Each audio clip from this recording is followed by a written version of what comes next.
Sepertinya negara Malaysia selalu saja mempunyai permasalahan, menyangkut permasalahan bahasa kenegaraannya. Permasalahan itu bukan hanya dengan bahasa Indonesia saja, yang selalu mengatakan bahwa bahasa Indonesia sama saja dengan bahasa Melayu.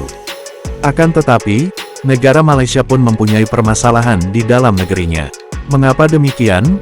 Karena negara Malaysia hanya ingin menomorsatukan bahasa dari salah satu kaum yang ada di Malaysia, yaitu kaum Melayu. Karena menurutnya, kaum Melayu adalah kaum pribumi, kaum yang harus diberikan hak istimewa, begitupun untuk sebuah nama bahasa, atau bahasa kenegaraan.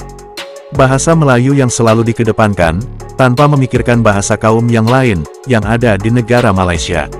Memang kaum yang lain adalah kaum pendatang, akan tetapi, mereka, para kaum pendatang sudah ada sejak lama, jauh sebelum Malaysia merdeka, atau tepatnya pada zaman masa kolonial.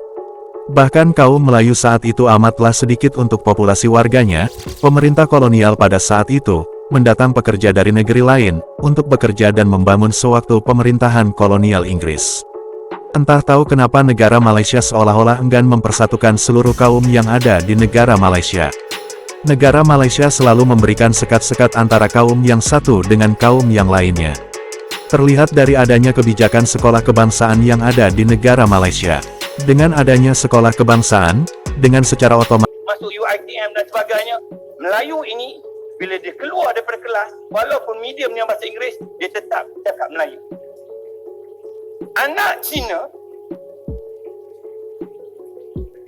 ya tuan-tuan sekalian, sikit lah. Anak Cina pula, dia sekolah Cina, ya, walaupun dia masuk SMK, dia masuk sekolah kebangsaan sahabat itu, kalau dia masuk lagi sekolah persendirian, itu proses pencinaannya sangat kuat lagi tu lah. Dia masuk Kuta, masuk Utah, itu tak nak cakap macam mana lah. Ini sebab kita gagal.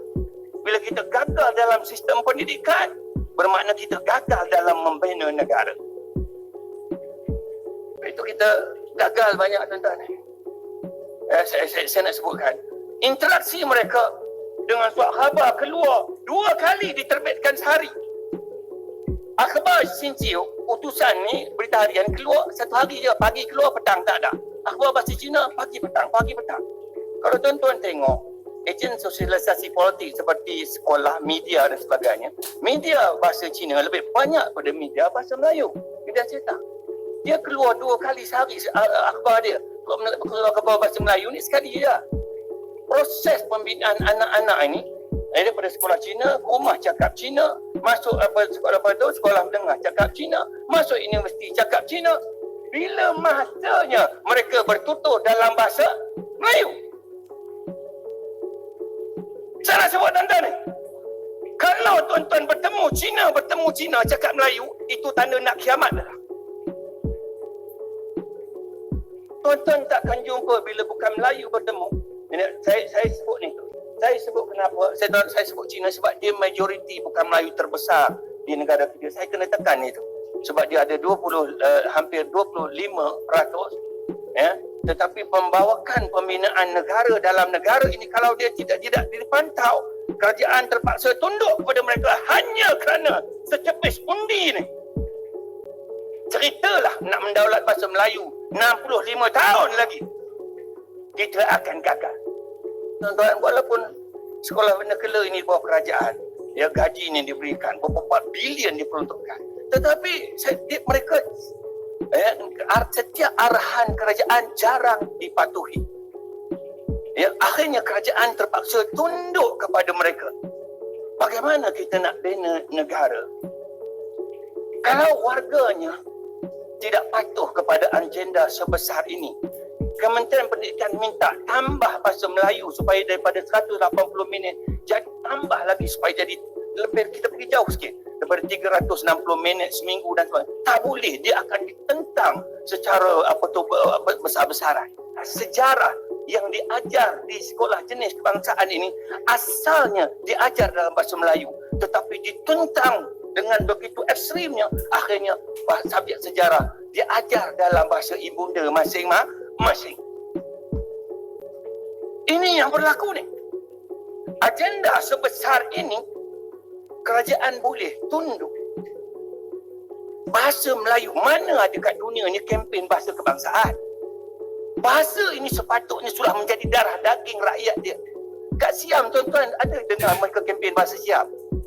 Tak ada. Pergilah seluruh negara di dunia ini, 195 buah negara. Apabila bahasa itu menjadi bahasa kebangsaan, dia mesti dikuasai tanpa berkecuali. Malang negara kita, apabila banci 2010 dibuat, dia akan dibuat lagi. 2010 dibuat, maka pembanci pergi pada rumah ke rumah. Sebahagian besar daripada masyarakat Cina di bandar tidak boleh membaca dan bertutur dalam bahasa Melayu sehingga terpaksa membawa penterjemah. Tuan-tuan, 60 lebih tahun kita merdeka. Takkan bahasa Melayu mudah ini tidak boleh dikuasai. Bangla datang ke sini, Bangladesh itu. Ya, dalam masa 3-4 bulan mereka sudah boleh menguasai bahasa Melayu. Kita duduk di sini bergenerasi. Kita masih lagi gagal untuk menguasai bahasa yang sebegitu mudah ini. Sebab itu saya pohon sangat-sangat ini. Dalam pembinaan negara bangsa ini, agenda besar mesti dilaksanakan. Kalau gagal, kuasa mesti dilaksanakan untuk mendidik golongan membina negara dalam negara. Barulah tuan-tuan kita akan capai yang ketiganya, iaitu perpaduan yang kita idam-idamkan. Seterusnya kestabilan negara yang kita idam-idamkan pada masa akan datang ini. Sebab itu saya minta saudara-saudari sekalian, ya, buatlah apa juga jalan sekalipun. Kalau ditakdirkan Dewan Bahasa dan Pustaka ini perlu diletakkan di bawah Jabatan Perdana Menteri, jalankanlah tanggungjawab itu. Daripada letak di Kementerian Pendidikan, nampaknya tak pergi ke mana dia. Tak pergi ke mana dia? Nak buat apa? Tak tahu. Banner Bandar Kuala Lumpur dah macam London dah. Pergi Bandar Ipoh macam London dah. Identiti itu tak ada. Tidak tertonjol. Jati diri negara itu tidak tertonjol. Dan akhirnya orang berkata, Malaysia ini sebuah negara baru sebab baru merdeka 65 tahun. Jadi negara baru ini susah untuk kita bina negara ini sebab kita memerlukan masa yang lama daripada negara sebangsa.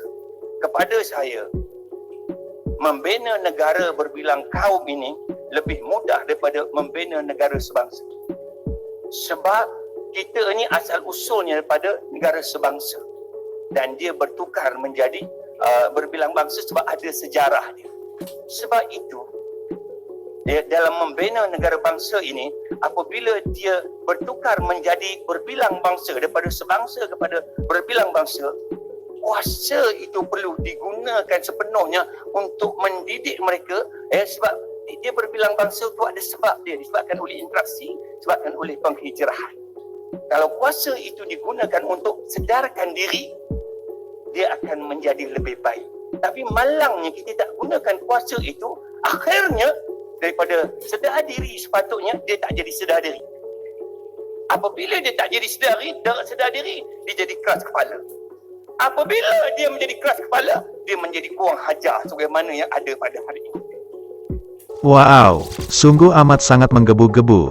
Jika begitu, bahasa Melayu di Malaysia sangat memprihatinkan sekali. Cukup sekian pembahasan dari kami. Terima kasih, sampai jumpa lagi.